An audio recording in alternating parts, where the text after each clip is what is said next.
Ramuta, Deputy Commissioner of Prisons and Programs, Mr. Karaspi, Deputy Commissioner of Prisons, Administration, Mr. Sherwood Bruce, all other senior officers, all ministers of the gospel, apostles, bishops, pastors, all special invited guests, the President of Prison Fellowship, Trinidad and Tobago, to my boss, Pastor Gary Grant, and to my lovely Apostle Solandian, and my Bishop Solandi, good afternoon, good evening to all. I want to start off by saying, Luke 12:48 tells us, where much is given, much is required. I heard Natasha speaking and I got overwhelmed. My daughter heard Andrew speaking, the minister of the gospel, Douglas, speaking, and she said, "Mommy, I like him." My young daughter, minister also in dance and song in church, she don't speak by guess. The Bible said, no man by the flesh, but by the Spirit. So I said, okay, good people. It would be remiss of me if I don't give God all the glory and all the honor. But God in His infinite mercy cannot come down from heaven right now. So He has people working in the midst. In my tenure of prison, I have 4 minutes, and for all the other speakers who didn't take the full 4 minutes, I'll be taking yours, because they said 3 to 4. I want to say, today I do not stand just because of the president of COPCA. That's just the overflow. First female to work for national security with a conviction, my boss being the first male and the first female, breaking barriers. We heard my beloved colleague and brother, Payne, saying the first woman to do many things. First former inmate, also female, to sit on the board of directors of Prison Fellowship, and many other things. But none of these things will be possible if I did not adhere to the voice of God. For those who know me, I went in very reckless. The common law wife of a notorious drug leader. He is now deceased. He was murdered in front of our daughter. Many know the story.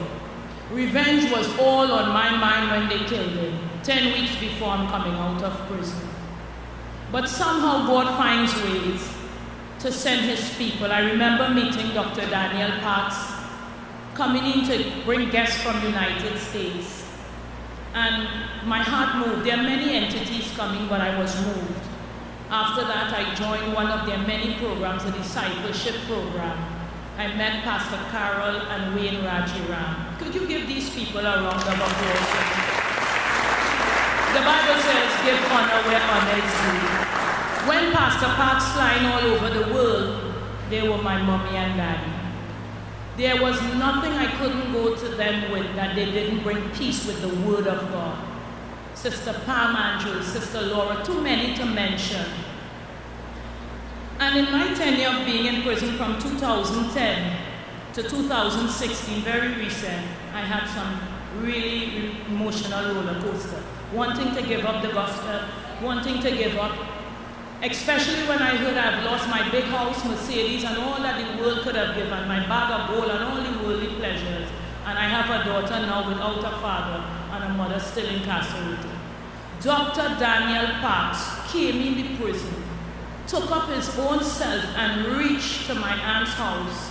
And these are the things PFTT is doing, with hampers from PFTT, funding to find my 7-year-old daughter. By extension, went to America to find my first 2 born children that I haven't seen in 20 years this year. To find them in the United States, to tell them your mother sent this for you. This man you see here, we do not just honor a man, we honor an institution today. But because of the obedience of one man, many could come back to say thank you today. Thank you today. There are many programs I have witnessed through under the PFTT umbrella. I was the top 3 in the Business Starter Program, one of my favorite because I like money. I believe money answers all things. That is biblical. I'm not playing. Yes, I cannot do proper ministry without money. There are many women come to me. I have an NGO called Women of Transformation, and hundreds of women come, and sometimes I have to call Pastor Raja because I collaborated with PFTT now to support them, food, clothing, because they come out. But God never left them right there. They find people like me, Prison Fellowship, and other ministries. Too much to mention. In closing, I want to say this because I will not be long, even though I say I'm taking everybody a minute. I want to thank the donors who gave to PFTT, especially I'm going to zoom into the women's ministry because prison is a ministry, believe it or not. You don't have the big glamour and glitter we have out here on the mic, but it's a ministry. And if you're doing that work there, trust me, God is seeing. I want to thank the donors for giving, especially to the Mother's Day. I remember the first time I saw my daughter, Abigail. I started to cry. She did not know who I was. Because the first angel tree, I refused it. I was ashamed, waiting 10 years for a court matter and then get 8 years hard labor. Tried to appeal it, and our former president, Paula May, she said, you will go back up the road and make that time. It stood. So when I saw Abigail, she was very tough, and she came in a prison fellowship. They allowed her to come in and give the hamper. They took home a food bag. I started crying, even as I speak. We do not know what we are doing. We think we are just throwing money, but your money goes beyond. It changes life. Because if we didn't have the money and the donations and the contributions and the hampers, we couldn't make it possible to have children come in. And even when she was crying, she left with a big dolly crying, but she holding on to the dolly, and mommy stayed back. It is not just about the gifts, it goes beyond. I say when much is given, much is required. I want to thank every donor for giving towards the women's prison and by extension other institutions. Thank you for making your investments into my future and many other women like Natasha, myself, and others who could have been here but they're not here, but they're going to be here one day. They're all going to come back to say thank you, one way or the other. And by extension, my brothers in the other institution and the young lads, thank you for making an unwavering commitment to restorative justice. I'm strong on restorative justice. It's not only the prison, it's everybody's business to restore. The community, the churches, yourself as a human being who wants to be restored, because you must want to be restored. I'm speaking to my clients, my brothers and sisters. I wanted to be restored because I went in the wife of a zesta, big gold 2 Benz and thing, and came out with 2 plastic bags and living in a room of a pastor, still living in a 1 room. Yes, I'm not ashamed. I want to highlight Apostle Karim for the first minister in Trinidad to give me a platform to preach in her women's conference. Thank you, Apostle Judy Karim. And giving me a wonderful honorarium when I didn't know nothing about her honorarium. But I thank God that even in prison, through prison fellowship, her ministers would come and do work and saw the God in me when I didn't see it. So I want to thank you for giving. And I stand before you and many other females whose life you have been changed radically through you. In your giving, your love, your prayers, and your investment. And I'm going to close off with one of my favorite poems that Mr. Gordon Husbands loves so dearly. And I think my new commissioner, Mr. Ramuta, loves it also because he heard it and he liked it. Mr. Karaspi heard it, and I think Mr. Scanterbury heard it. And I think he likes it, and it's entitled Free, and I'm going to say it. And I want you to listen to the words. I wrote that poem, Natasha, you remember 2013, on a pail in a cell, you, myself, and some others who are now free.